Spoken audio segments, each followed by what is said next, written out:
Now, the Ghana Police Service says it's questioned a number of officers as part of investigations to establish its men alleged to have brutalized JoyNews' journalist Lateef Idris. The officers are mainly those deployed to deal with protesters at the CID headquarters during the arrest of NDC Deputy General Secretary Koku Anyidoho. An X-ray scan of Lateef's head has revealed serious fractures. We'll be hearing from the police in a bit, but first, Documentaries editor Fifi Kumsin has a wrap of event following the story. In our very first story, Deputy General Secretary of the National Democratic Congress, Koku Anyidoho, is in police custody. That was the story that drew scores of people onto the streets near the police headquarters here in Accra. JoyNews was there. We are demanding the release of Koku Anyidoho. Clearly from the background, or what you see from the background, the supporters of the NDC are not happy.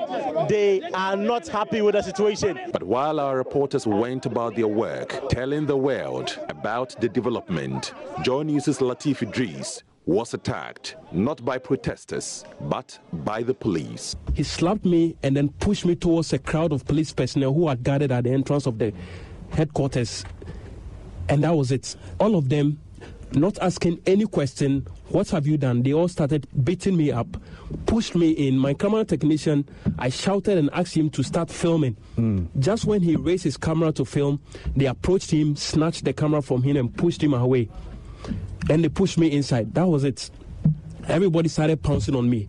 They beat me up with sticks, with their legs, with their gun. They used the back of the gun to hit my head. Those beatings left Lateef in a terrible situation.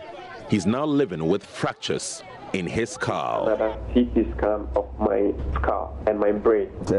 Fed to Lateef is that the final diagnosis is worrying. And members of the fraternity would not look on unconcerned while one of their own is battered and bruised. GJA President Afe Moni. All of us are bleeding profusely from the attack inflicted on Lateef.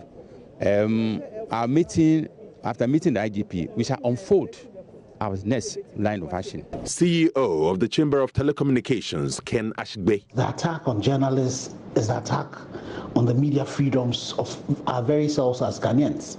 And colleague journalists sum it all up with this. Now, if in the course of doing this job, I am assaulted, that is offensive not only to my person, but to the Constitution of the Republic, which guarantees the freedom of my job.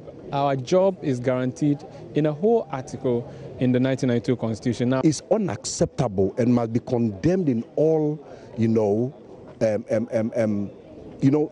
measures. It must be condemned. Ghana Police Service, you have offended the media fraternity in Ghana. Every day we wake up here to protect and serve, but if you can't do that, tell me what's your job worth? Now you got a bad rep. You beat and shoot people, then go home to your wife.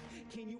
Well, it's been 4 weeks since Lateef was assaulted, and the multimedia group is demanding the police speed up the investigation, and the hashtag is still on, justice for Lateef. In the meantime, Lateef is doing well. We'll still be following on that story.